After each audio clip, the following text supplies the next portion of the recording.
पुणे जिल्ह्यातील मंचर पोलीस ठाण्यात दूध भेसळ करणाऱ्या टोळीविरोधात गुन्हे दाखल करण्यात आल्यानंतर अन्न व औषध प्रशासन विभागाचे आयुक्त तुकाराम मुंढे यांनी पत्रकार परिषद घेऊन या कारवाईची माहिती दिली। दूध भेसळ करणारी टोळी पुणे जिल्ह्यातील मंचर परिसरात सक्रिय असल्याचे त्यानंतर स्पष्ट झाले। या पार्श्वभूमीवर मंचर येथे सर्वपक्षीय नेते आज एकत्र येऊन तुकाराम मुंढे यांचे त्यांनी अभिनंदन केले। तसेच दूध भेसळ करणाऱ्यांच्या विरोधात कठोर कारवाईसाठी आणि प्रशासनाला पाठबळ देण्यासाठी जन आंदोलन उभारण्याचा निर्णय घेण्यात आला। यावेळी राष्ट्रवादी काँग्रेस शरदचंद्रजी पवार पक्षाचे जिल्हाध्यक्ष देवदत्त निकम, शिवसेना उद्धव बाळासाहेब ठाकरे पक्षाचे जिल्हा प्रमुख सुरेश भोर, शिवसेना पक्षाचे जिल्हाध्यक्ष देवीदास दरेकर, राष्ट्रवादी काँग्रेस शरदचंद्रजी पवार पक्षाचे आंबेगाव तालुका युवक अध्यक्ष विशाल वाबळे, शिवसेना युवा कार्यकारिणी सदस्य सचिन बांगर, शिवसेना नेते राजाराम बांडखेले, भाजपा पुणे जिल्हा उपाध्यक्ष विजय पवार यांच्यासह अनेक मान्यवर उपस्थित होते। यावेळी बोलताना देवदत्त निकम यांनी तुकाराम मुंढे यांच्या धाडसी कारवाईचे स्वागत करत त्यांचे अभिनंदन केले। तसेच दूध भेसळ प्रकरणावरून राज्य सरकार आणि स्थानिक लोकप्रतिनिधींवरही त्यांनी जोरदार टीका केली। 4 आणि 5 तारखेला एक संपूर्ण देशामध्ये खळबळ मारणारी बातमी ज्यावेळी प्रसारित झाली की अन्न औषध विभागाने जी कारवाई आपल्या परिसरामध्ये दूध भेसळीच्या संदर्भामध्ये केली आणि सगळीकडे 12 ज्योतिर्लिंगापैकी एक असणारा भीमाशंकर देवस्थान आपल्या आंबेगाव तालुक्यामध्ये आणि या तालुक्याची मान शरमेने खाली घालावी लागली अशी घटना घडली। कारण दूध उत्पादनामध्ये किंवा दूध संकलनामध्ये देशामध्ये अग्रेसर असणारा, राज्यात अग्रेसर असणारा तालुका म्हणून आंबेगाव तालुक्याची ओळख निर्माण झाली। परंतु आज भेसळयुक्त दूध उत्पादन करणारा तालुका किंवा संकलित करणारा तालुका म्हणून या तालुक्याची बदनामी झाली आणि म्हणून याचं शल्य प्रत्येकाच्या मनामध्ये आहे आणि आम्ही सर्वांनी ठरवलं की याला कुठल्याही प्रकारचा आपण या तालुक्याची मान जी शर्मेने खाली गेलेली आहेत, तर जे चुकीचं कृत्य केलेले आहेत त्यांचा निषेध व्यक्त करायचा, त्याचबरोबर त्यांना कठोरात कठोर कारवाई त्यांना झाली पाहिजे, शिक्षा झाली पाहिजे। यासाठी आपण राजकीय मतभेद बाजूला सोडू, पक्षीय राजकारण बाजूला ठेवू आणि एकत्र येऊन यांना कारवाई झाली पाहिजे। यासाठी आपल्याला जे आंदोलन उभं करायचं आहे त्या संदर्भामध्ये आपण कमी वेळामध्ये सर्वजण उपस्थित झालात, त्याबद्दल मी आपणा सर्वांचं मनापासून स्वागत करतो। सर्व पत्रकार मीडिया यांचं देखील मी मनपूर्वक हार्दिक स्वागत करतो। प्रथमतः मी पोलीस स्टेशनचा या निमित्ताने निषेध व्यक्त करतो की वेळेमध्ये पत्रकारांना जी FIR जी गुन्हा घडला त्या संदर्भामध्ये मीडियाला द्यायला पाहिजे होतं, त्यांनी दाबून का ठेवलं हा आमचा पहिला सवाल त्यांना त्या ठिकाणी आहेत।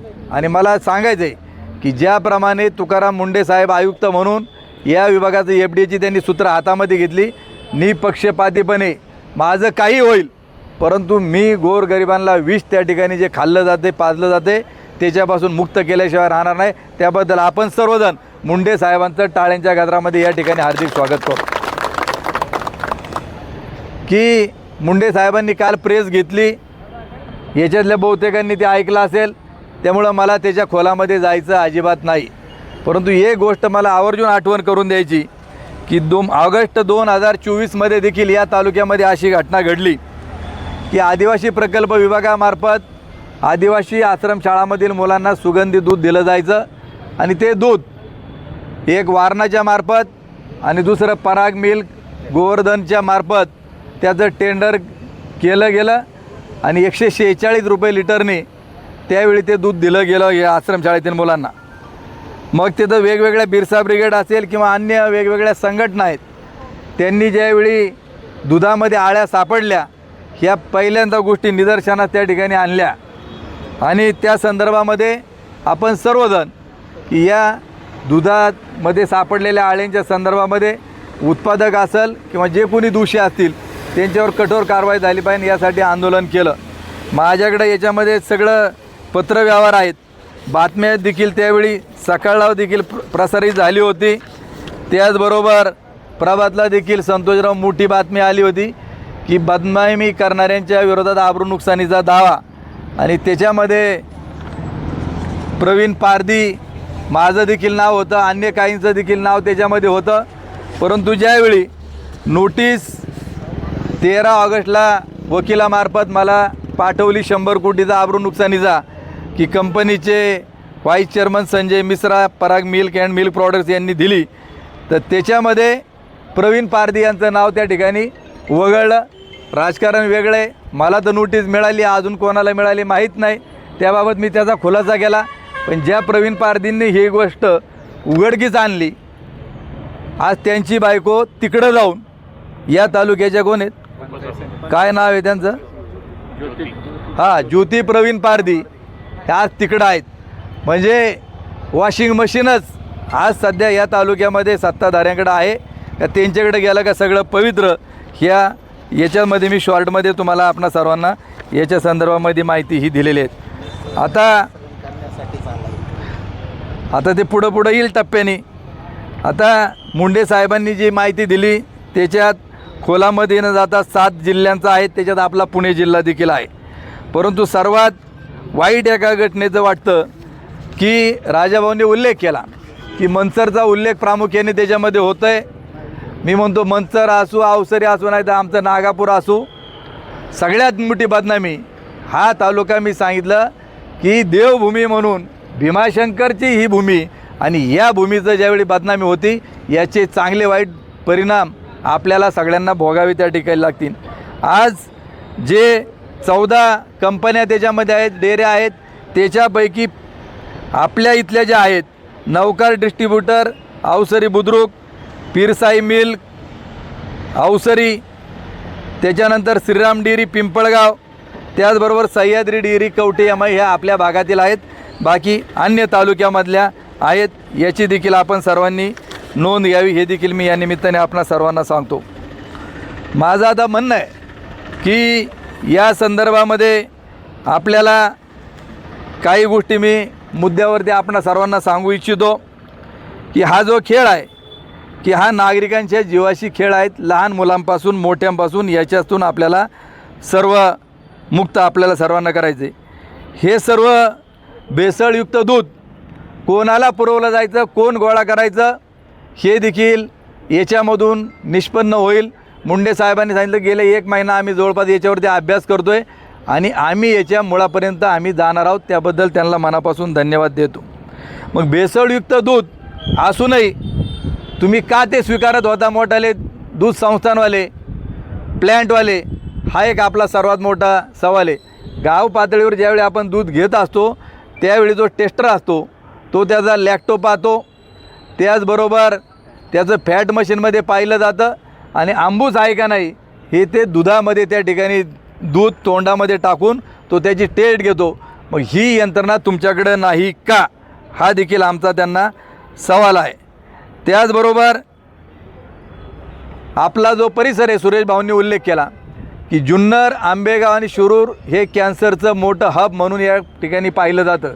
आपणा सर्वांच्या माहितीकरता सांगतो की राहुरी कृषी विद्यापीठ, महाराष्ट्र सरकार यांनी GMRTच्या 5 किलोमीटरच्या रेडियसमध्ये 5 गावं आता सिलेक्ट करण्याचं ठरवलेलं आहे की या भागात कॅन्सरचे जादा पेशंट सापडतात, म्हणून प्रत्येक गावातले 10 शेतकरी निवडायचे आणि इथं विषमुक्त उत्पादन कसं आपल्याला मिळवता येईल यासाठी काम आता विद्यापीठाने चालू केलेलं आहे. आणि त्याचबरोबर आपल्या भागातले सगळे पाहण्याचे नमुने हे देखील तपासले जाणार आहेत. आणि सगळ्यात जादा कॅन्सरचे पेशंट आपल्या परिसरामध्ये आहेत, याला जबाबदार कोण. त्याचबरोबर ही जी घाण आहे, ही घाण मोठ्या प्रमाणामध्ये कॅनॉलमध्ये, उजव्या कॅनॉलमध्ये सोडली जाते. आणि अवसरीची देखील लोक आहेत, खालच्या भागामधली सगळे आहेत की अनेक गावातील विहिरींचं पाणी हे दूषित झालेलं आहे, त्याच्यामध्ये तवंग येत असतो. पाणी भरायला शेतकरी जातो त्यावेळी त्याला खास सुटली जाते. मग ह्या कॅनॉलच्या पाण्यामध्ये भेसळ कोण सोडतं. त्याचबरोबर कालची देखील अवसरी बुद्रुकची घटना, अजितराव चव्हाण इथं आहेत किंवा मीडियाने देखील काल दाखवलं यांनी संदीपराव उतरडे यांनी जाऊन तिथं लोकांच्या मुलाखती घेतल्या की असे फेस मोठमोठ्या प्रमाणामध्ये तिथं उडत होते, कारण या कारवाईला घाबरून काहींना काल होत असलेल्या पावसामध्ये ते मिश्रण त्याच्यामध्ये सोडून दिलं. त्याचबरोबर की गेले 4 दिवस ही जी कारवाई चालू आहे, तर 4 दिवसापूर्वी या मोठमोठ्या प्लॅन्टला किती दूध येत होतं 5 तारखेपर्यंत, आज तारीख आहे 7, उद्या 8, की गेल्या 3-4 दिवसामध्ये एकूण दूध संकलनामध्ये घट किती प्रमाणामध्ये झाली. आपण जर विचार या तालुक्याचा जर केला, आपण ऐकतोय की आंबेगाव तालुका हा राज्यात सगळ्यात जादा 13 लाख 14 लाख लिटर दूध इथं गोळा होतं. आमचं म्हणणं आहे की आता त्यांची यंत्रणा आहे, तर त्या यंत्रणेमार्फत या तालुक्यामध्ये एकूण किती संकलन होतं याची आकडेवारी जे ह्या तालुक्याचे लोकप्रतिनिधी आमदार म्हणून त्यांनी सांगितलं, त्यांना आमचा सवाल आहे का तुम्ही या तालुक्यातलं ह्या कारवाईनंतरचं एकूण दूध संकलन किती आहेत हे देखील त्यांनी जाहीर केलं पाहिजे की कारवाईनंतर किती घट झाली. याचं मुख्य कारण की काल एका आपल्या योगेश कुटेंचं मी ऐकलं लेट्सअपमध्ये, त्यांनी सांगितलं का राज्यामध्ये 2 कोटी लिटर संकलन होत होतं, त्याच्यामध्ये जवळपास 25 ते 30 लाख लिटरची घट झाली. मग एवढी जर घट झाली असेल तर या तालुक्यामध्ये जर घटीचं प्रमाण त्या ठिकाणी धरलं तर या तालुक्यातल्या लोकांना यापूर्वीच जवळपास लिटरला 5 रुपये जादा दर मिळाला असता, पण केवळ या भेसळखोरांमुळं हे आपलं शेतकऱ्याचं नुकसान झालेलं आहे. या नुकसानीला जबाबदार कोण याचा देखील आपण छडा त्या ठिकाणी लावू. नंतर की हे जे भेसळीचे सूत्रधार आहेत हे नेमके कोण, आता हे खालचे छोटे छोटे पकडले, परंतु मधल्या काळामध्ये ज्यावेळी बीडचं प्रकरण झालं त्यावेळी एक नाव पडलं होतं का या सगळ्याचा काय म्हणायचे त्याला अक्का.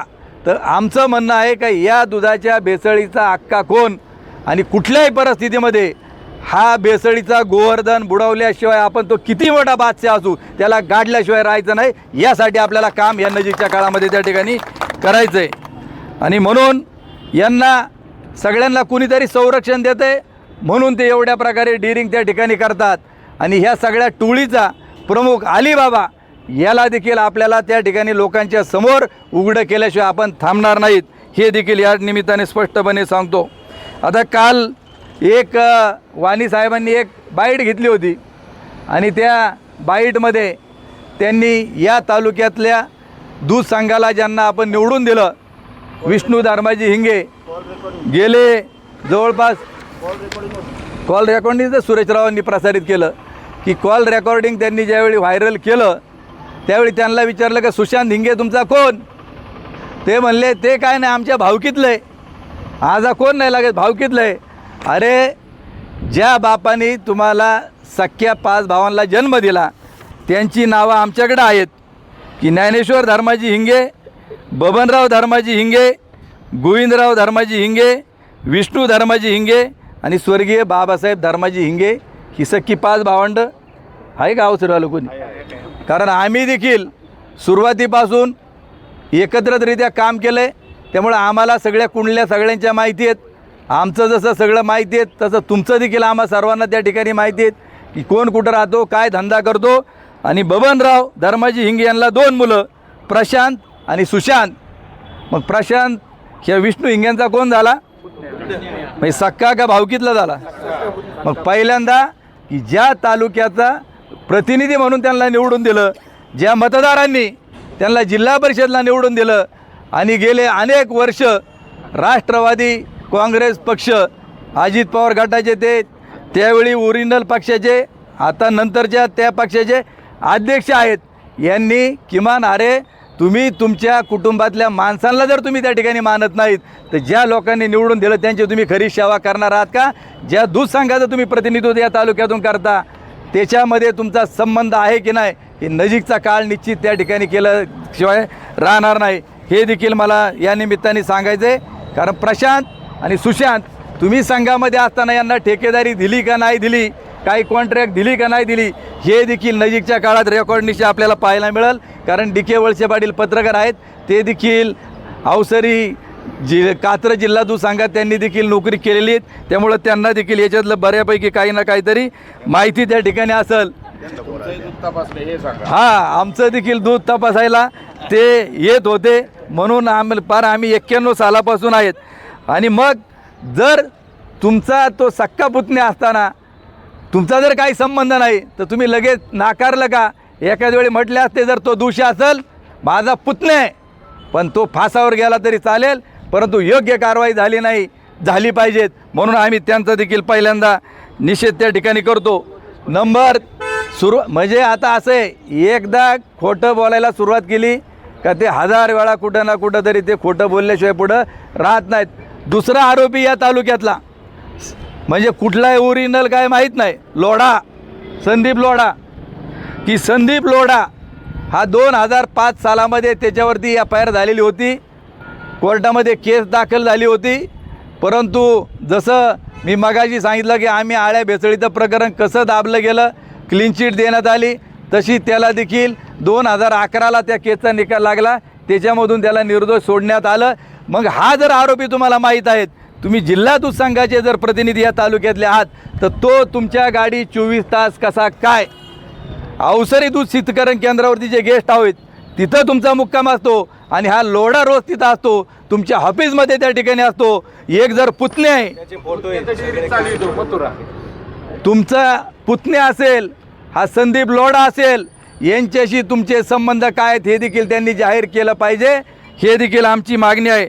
आणि या तालुक्याच्या लोकप्रतिनिधींना आमचं सांगणं आहे की जोपर्यंत जसं रुपालीताई चाकणकरांना राजीनामा द्यावा लागला, तशी आमची पहिली मागणी राहील की जोपर्यंत या प्रकरणाची तपासणी होत नाही, कारण संदीप लोढा याचं काही कुठल्याही प्रकारचं दूध नाही.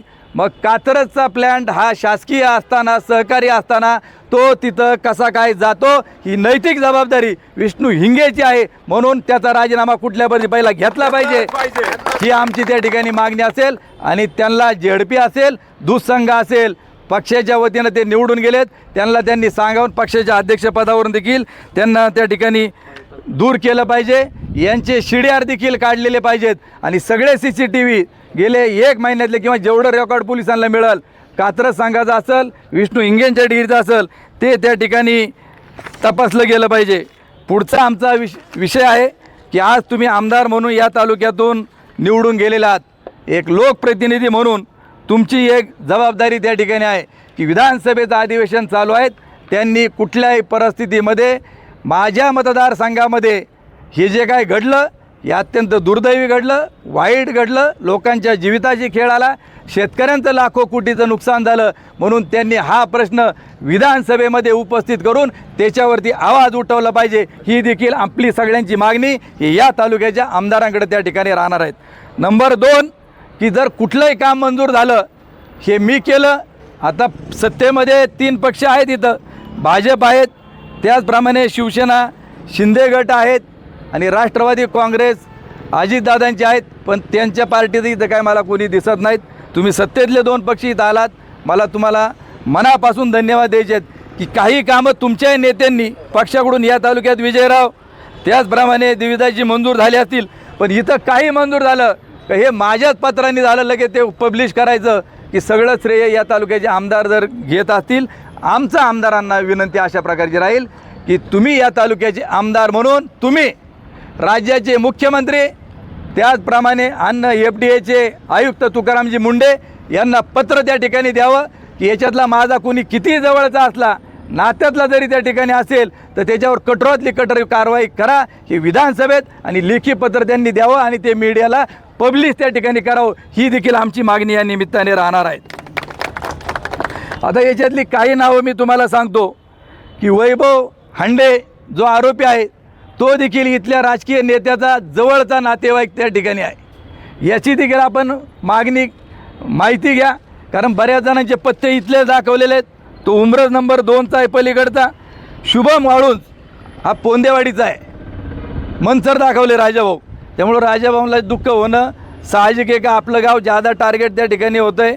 आणि म्हणून की शुभम वाळूंचे आता निवडणुकीतले सगळे फोटो आहेत, घड्याळाचं स्कार्फ घातलेलं, ते मीडियाला आता आलं असेल किंवा येईल, हा कोणत्या पंचायत समिती सदस्याचा जवळचा आहे? हां, त्यांचा ड्रायव्हर येतो. आता त्या जबाबदाऱ्या स्वीकारून त्यांना किंवा टाळता येणार नाहीत. राजेंद्र सांडभोर हा सह्याद्री डेअरी याच मतदारसंघातला कवठे या माईचा राष्ट्रवादी काँग्रेस पक्षाचा जिल्हा परिषद गटाचा तो अध्यक्ष म्हणून काम करत होता. मधल्या काळामध्ये त्यांचं काहीतरी बिघडलं, वेगळ्या पक्षामध्ये गेला. आज त्याची बायको देखील पंचायत समिती सदस्य आहेत. मग जे लोक निवडून गेलीत की जो पहिल्यांदा आळ्या शोधणारा तो उपसभापती, ज्याचं इथं आता ज्याच्याकडं ज्याचा पुतण्या आहे लोढा जो आरोपी जो ज्याच्याकडे राहतो तो झेडपीला, दुसरा एक आरोपी आहे त्याची बायको पंचायत समितीला, दुसरा एक हांडे त्याचा एक जवळनाथ. म्हणजे याचा जो कोण अलीबाबा प्रमुख असेल या टोळीचा, यांनी याच्यात सखोल त्या ठिकाणी जाऊन यांचं काय करायचं त्यांचं काय करायचं हे त्यांनी ठरवावं. हे देखील या निमित्ताने सांगतो. आपण आपले कार्यकर्ते काय करतात काय नाही याची देखील आपण वेळीच माहिती घेणं गरजेचं आहे. त्याचप्रमाणे आता दूध भेसळीचं आहेत, परंतु ज्याच्यावर प्रक्रिया झाली, जे प्रॉडक्ट्स निर्माण झालेत त्याचे देखील सॅम्पल ॲनालिसिस निश्चित FDA करील हा देखील विश्वास या निमित्ताने आपणा सर्वांच्या समोर व्यक्त करतो. त्याचबरोबर आता पुढच्या काळामध्ये आपल्याला काय काय करायचं आहे त्याच्यावर देखील आपण निर्णय घेऊ. सगळ्यात महत्त्वाचं मला पुन्हा एकदा सांगायचं आहे की आज एक ट्रेड झाला आहे, लोकांची मानसिकता तयार करण्यात आली का गीर गाई देशी गाईचं दूध सगळ्यात अतिशय चांगलं, आणि म्हणून कुठलं दूध आहेत केवळ फक्त देशी गाई गीर गाईच्या नावाखाली हजारो लिटर दूध इथून अनेक ठिकाणी विकलं जाते. म्हणून माझी जे पशुवैद्यकीय अधिकारी असतील किंवा FD असेल त्यांना आम्ही पत्र देऊ. परंतु या तालुक्यामध्ये खरोखर जी लोक हे असं दूध विकतात की तेवढं पशुधन गावठी गीरचं आहे का, तेवढं दूध आहे का, की हे देखील भेसळीचं दूध 100 रुपये 150 रुपये लिटरनी लोकांना दिलं जाते. याची एक आपल्याला चौकशी करायची. आता आपल्याला जे आंदोलन करायचं हे माझं मते आपण कशा पद्धतीनं करू. सगळ्यात पहिलं एक काम आपण आता सुरेशभाऊ सगळे मंडळ या निमित्ताने करू की जो आता प्रत्येक गावामधला कार्यकर्ता इथं किंवा नेते असतील, पण माझं मत आहे की 100% कुणी याला विरोध करणार नाही. आजपासून आपण मोहीम चालू करू की प्रत्येक गावच्या ग्रामपंचायतीचं सरपंचाचं एक पत्र त्या ठिकाणी घ्यायचं की आंबेगाव तालुक्यामध्ये असेल किंवा राज्यात कुठं असेल की या भेसळयुक्तांचा पर्दाफाश झाल्याशिवाय त्या ठिकाणी थांबायचं नाही, अशा प्रकारचा ठराव या प्रत्येक ग्रामपंचायतीनं त्या ठिकाणी घ्यायचा, पत्र त्या ठिकाणी घ्यायचं. आपण ते कलेक्ट करू आणि हे पत्र मुख्यमंत्री उपमुख्यमंत्री आणि FDAचे आयुक्त यांच्या नावाने घेऊ आणि त्यांना आपण त्या ठिकाणी पोच करू. हे काम आपण सर्वांनी, हे शक्य आहे का नाही आहे? त्याचबरोबर दुसरं एक, आता इथून निघाल्यानंतर एक डिझाईन आपण फायनल करू. ज्याला कोणाला स्वतःचा फोटो टाकून टाकायचा असेल त्यांनी छापा, ज्याला बिगर फोटोचं टाकायचं असेल समस्त ग्रामस्थ म्हणा, शेतकरी म्हणा, दूध उत्पादक म्हणा, परंतु आयुक्त तुकारामजी मुंडे यांचा फोटो टाकून ह्या भेसळ जे त्यांनी शोधून काढली त्याबद्दल त्यांचे अभिनंदनाचे फ्लेक्स हे प्रत्येक गावात त्या ठिकाणी लागले पाहिजेत. या तालुक्यामध्ये हे काम देखील आपण सर्वांनी करू. याच्यात काय अवघड आहे का? काय जातील 1,500-2,000 हजार रुपये, आणि पण जर तुमच्या आमचं जीवाशी खेळणाऱ्याला ते हात घालत असतील तर हे एक आपल्याला काम त्या ठिकाणी करायचं आहे. आणि सगळ्यात महत्त्वाचं की आपल्याला आंदोलन आता थांबवून किंवा दमानी करू असं न करता माझं म्हणणं आहे की आता आपण उद्या आपण बसू की आपण बाकी काही नाही तर मंचरमधून राजाभाऊ, मंचरची तालुक्याची भीमाशंकरची मोठ्या प्रमाणामध्ये बदनामी झालेली आहे, म्हणून उद्या आपण सकाळी किती वाजता जमायचं ते ठरवू आणि एक निषेध मोर्चा आपण इथून मार्केटमधून सुरू करू.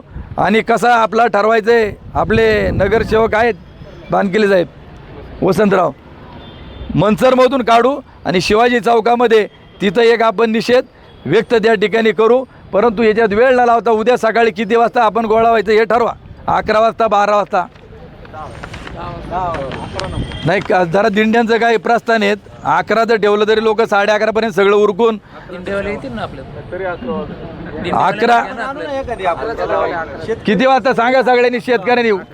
याचा निषेध व्यक्त करण्यासाठी आपण इथून पायी इथून मार्केटमधून निघू आणि यांचा निषेध व्यक्त करून चौक किती वाजता उद्या सकाळी बरोबर 11 वाजता आपण ते फ्लेक्स वगैरे होर्डिंग सगळी तयार करू आणि आपण तशा पद्धतीचं उद्या आपण आंदोलन करू. आज फक्त आपण आंदोलनाची दिशा ठरवण्याकरता या ठिकाणी उपस्थित झालेलो आहोत. आपण सर्वजण हा आणि मुख्य सूत्रधारापर्यंत इथं पोहोचत नाही तालुक्यातल्या, तोपर्यंत हे आंदोलन चालूच राहील.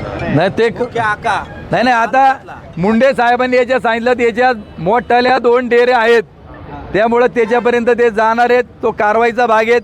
जोपर्यंत आता अधिकृत त्याच्यामध्ये नाव येत नाही तोपर्यंत आपण अधिकृत हे करू शकत नाही, म्हणून आपण ते नजीकच्या काळात येईल. आणि सगळ्यात महत्त्वाचं, रस्त्यावर इथं आपण आज का बसलो, वर आपल्याला सभागृहामध्ये बसायचं होतं, परंतु तिथं म्हटले ते अधिग्रहित केलेलं आहे SIRच्या कामाकरता, तिथं आपल्याला जागा नव्हती.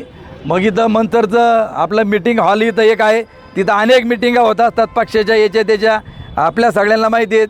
सचिवाला सांगितलं विचार, ते म्हणले सभापतीनं सांगितलं अजिबात त्या ठिकाणी हॉल देखील उघडायचा नाही. मग अशा पद्धतीनं भेसळखोरांना पाठिंबा देणाऱ्याचा देखील मी या ठिकाणी निषेध व्यक्त करतो. बाजार समितीचा करायचं काय, त्यांच्या मालकीचं आहे. या बेसळखोरांचं करायचं काय, या बेसळखोर हरामखोरांचं करायचं काय. ठीक आहे. चेअरमन, हा. इथं लोक मरायला लागली ते विषारी दूध पिऊन, आणि याला राजकारण येतंय. हे बोकड तयार झालं लोकप्रतिनिधी तुम्हाला देखील सभागृह जर देत नसेल तर कशाला यांची मुजरी नाही पण ही बाजार समिती शेतकऱ्यांची आहे ना, शेतकऱ्यांची आपण बाजू. शेतकरी आहेत ना सगळे. ज्यावेळी प्रवीण शेठ आपण कांद्याचं आंदोलन केलं, फक्त मंतरची मार्केट कमिटी जर सोडली, जुन्नरचे सभापती सगळे संचालक हजर होते, खेडचे सभापती सगळे संचालक हजर होते, आणि त्याच्यामुळं आपण बाजार बंद केले आणि लोकांना त्याच्यामध्ये बाजार वाढले का नाही वाढले, त्यावेळी लोकांचा फायदा झाला. परंतु त्याच वेळी हे सांगत होते का आम्ही दिल्लीमध्ये जाऊन अमक्याला भेटलो तमक्याला भेटलो, आमदारांचं स्टेटमेंट होतं की 8-10 दिवस थांबा सगळं होईल. परंतु 1 महिना 1.25 महिना झाला, एक देखील कांदा नापेड मार्फत खरेदी केला गेला नाही. जे काही यश कांद्याचा बाजारभाव आहे हे सगळ्या तुमच्या लढ्याला त्या ठिकाणी आहे, हे देखील या निमित्ताने सांगतो. म्हणून उद्या आपण बरोबर 11 वाजता या ठिकाणी एकत्र जमू. एका दिवसात शेतकरी फार्मर प्रोड्युसर कंपनी स्थापन केली, दुसऱ्या दिवशी नाफेडचं टेंडर मिळाले बरं. हा, मग दिल्लीला जाऊन दिल्लीला त्याच्यासाठी गेले ते होते. जरा शेतकऱ्यांसाठी नाही दिल्लीला कोण गेलेलं. ठीक आहे.